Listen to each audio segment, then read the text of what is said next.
শাড়ি পেয়েছিল মেয়েটা। অষ্টমঙ্গলায় ফিরে এসে আরো 6টা। এত শাড়ি একসঙ্গে সে জীবনে দেখেনি। আলমারির প্রথম থাকে সে রাখলো সব নীল শাড়িদের। হালকা নীল একটাকে জড়িয়ে ধরে বলল, তুই আমার আকাশ। দ্বিতীয় থাকে রাখলো সব গোলাপিদের। একটা গোলাপিকে জড়িয়ে সে বলল, তোর নাম অভিমান। তৃতীয় থাকে 3টে ময়ূর, যেন 3 দিক থেকে ছুটে আসা সুখ। তেজপাতা রং যে শাড়িটার, তার নাম দিল বিষাদ। সারা বছর সে শুধু শাড়ি উপহার পেল। এত শাড়ি সে কি করে এক জীবনে পরবে? কিন্তু বছর যেতে না যেতে ঘটে গেল সেই ঘটনাটা। সন্ধ্যের মুখে মেয়েটি বেরিয়েছিল স্বামীর সঙ্গে চাইনিজ খেতে। কাপড়ে মুখ বাঁধা 3টে ছেলে এসে দাঁড়ালো। স্বামীর তলপেটে ঢুকে গেল 12 ইঞ্চি। ওপর থেকে নিচে নিচে নেমে ডান দিকে, যাকে বলে এল।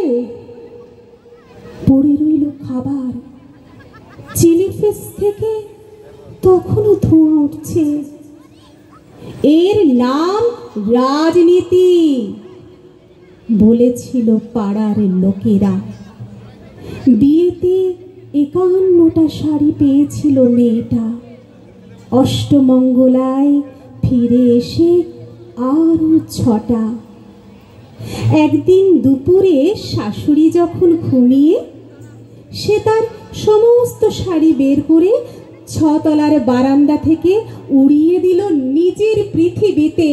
শাশুড়ি পরিয়ে দিয়েছেন তাকে সাদা থান। 19 বছরের একটা মেয়ে, সে একা। কিন্তু সেই থানও এক ঝটকায় খুলে নিল 3 জন।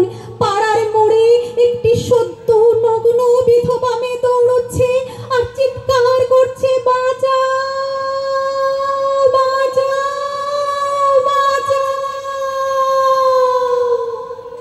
পিছনে 3 জন, সেই উল্লাস। নির্বাক পাড়ার লোকেরা।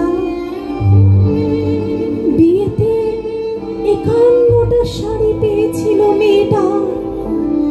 অষ্টমঙ্গলায় ফিরে এসে আরো 6টা। বিয়েতে 51টা শাড়ি পেয়েছিল মেয়েটা। অষ্টমঙ্গলায় ফিরে এসে আরো 6টা।